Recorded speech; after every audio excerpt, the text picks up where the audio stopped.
Hi everyone, I am a recent high school graduate who is working full-time at a novelty shop in Florida for the summer. We sell comic books, video games, horror movies, sports memorabilia, wrestling shirts and merch, movies, posters, etc. Essentially everything pop culture related and more. For the record, I am 110 pounds, blonde, and a huge dork. I think that's why most people feel comfortable with me. Most of our customers are regulars who I get along very well with, and up until this encounter, never had a reason to worry about my safety.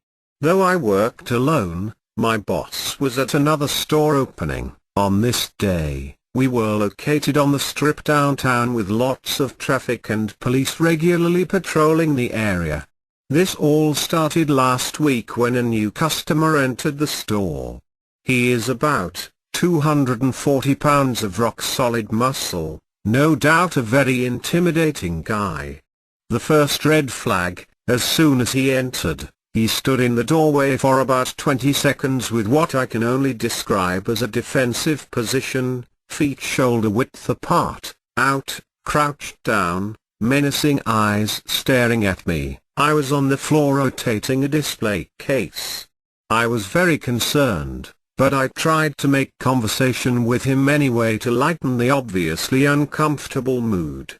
He moves slowly from side to side, and walks closer to me in a predator-type way. "Hi there, can I help you find something?"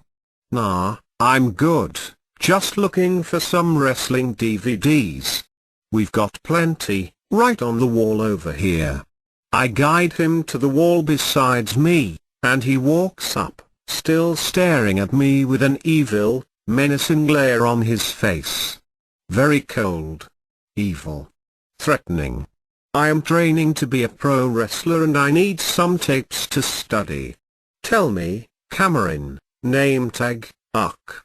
Do you like to submit?" "Excuse me?" I heard him correctly, and at this point my heart starts pounding against my chest. Judging by his physique, I did not doubt that he was going to pro wrestling school for a second. "I see you're a very small woman. What do you weigh?" 110 pounds. Again, I am very petite, and I looked like a toddler next to this guy. "Sir, with all due respect, that is none of your business. I'd be happy to ring you up what you need. I like small girls. They are easy to control and dominate. You're just my type." He cracks his knuckles, looks to the wall, grabs a bunch of wrestling DVDs, and shoves them all onto the counter in front of me. I quickly get behind the counter and ring everything up, ignoring his comments. All I wanted to do was get him out of the store so I could call my boss to let him know what is happening.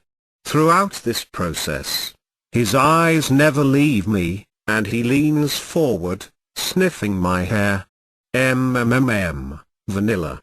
My favorite. "You're a very pretty girl, Cameron. Sir, I'm going to have to ask you to leave." I bag up his DVDs, and hand them over, while he just stares at me.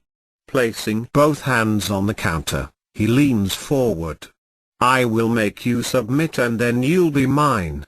Before things could escalate, which I am entirely sure they would, two customers enter the store and begin to browse around. Thankfully this seemed to distract his train of thought and deter him from doing anything.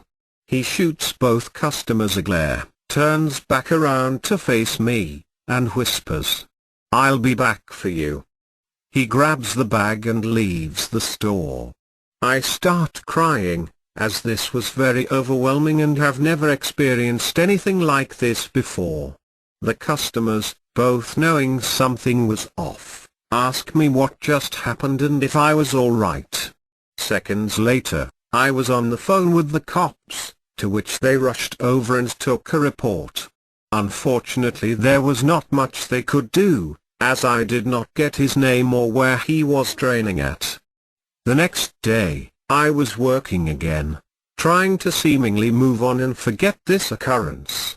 Things were normal as always. I was folding clothing and sorting out the to-do list for the day until I turned around one moment, and he was right in front of the window glaring at me. I screamed, ran to the phone, and called the cops, but he had run off by the time he arrived. The past few days, there have been 2 undercover police vehicles parked across the street with 2 plain-clothed officers walking up and down the strip. I have not seen him since, but am frightened. My boss is taking me to the shooting range tomorrow and he has vowed to never leave me alone again. I hope I never encounter this man again in my life.